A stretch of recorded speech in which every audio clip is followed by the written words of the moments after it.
Before you head out onto the water with your stand-up paddleboard, it's really important you plan your paddle to help ensure you and your paddling buddies have a fun and safe SUP session.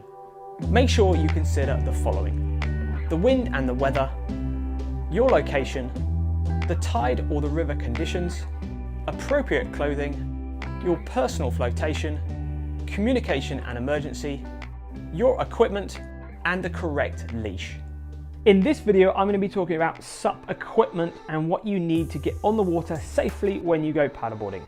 What's great about SUP is its simplicity. You grab your paddle and board and off you go. But really, there is a few things you must take with you to make sure you're safe when you go on the water.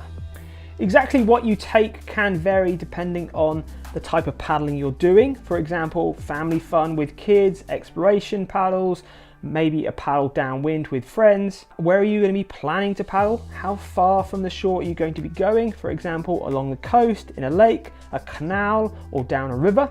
How long are you going to be going for also? For example, a quick paddle with friends, a full day paddle, or a multi-day adventure. And the paddling conditions you're expecting during your paddle session as well. Obviously, you're likely to need less equipment when going for shorter paddles than longer paddles, but there is still some key items you should consider taking along with your board and your paddle.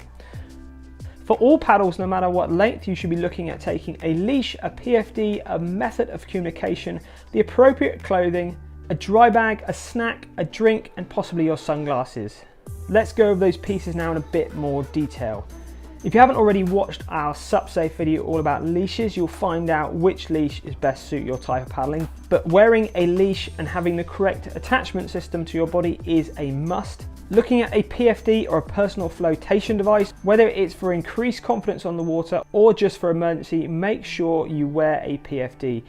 If you're unsure of what the options are, make sure you check out our SUP Safe PFD video to find out more on that. Method of communication. Now this is important to raise an alarm if you get in trouble. A whistle might be a sufficient method if you're paddling on a lake or close to shore, but in most environments a mobile phone in a waterproof case is ideal. Just make sure it's well charged, and if you're paddling more remote coastal locations where there's regular marine traffic and possibly limited phone signal, you might want to consider a VHF. Just make sure you have the appropriate certification to use it. Looking at clothing, remember to dress for being in the water as well as on it. You might not plan to fall in, but you never know. Extra layers and a waterproof jacket will ensure you prepare for any change in the weather. Check out our SUP Safe video all about clothing if you want to find out which options will best suit you. Also, a hat is a good idea to keep warm, or a sun hat to keep your sun off depending on what type of weather you're paddling in. A dry bag is ideal for storing any spare clothes as well as anything else you want to keep dry, such as your wallet, car keys.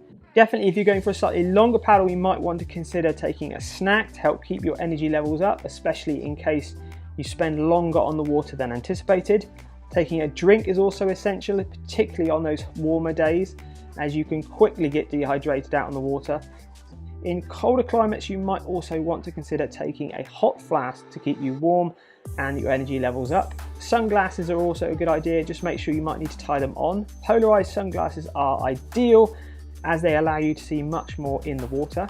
If you're exploring somewhere new, taking a map is recommended, either paper or electronic, help to identify where you are as well as other safe landing locations in case there's a change of plan.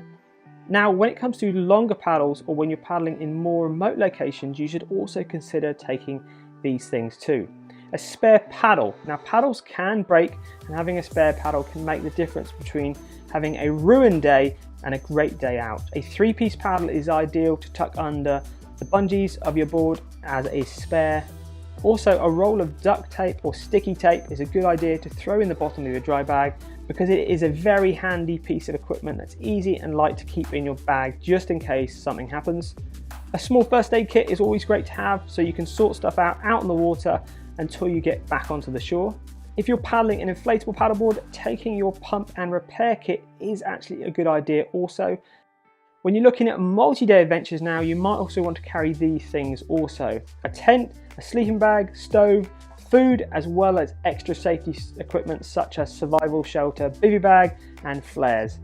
You obviously need to make sure you can fit the equipment safely on your board.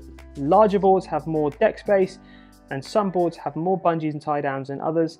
So depending on how much equipment you plan to take, make sure you have a suitable board to carry the weight. Dry bags are the best way to store your equipment to ensure it stays dry. Make sure all the equipment you take with you is in good working order, and most importantly, make sure you know how to use it.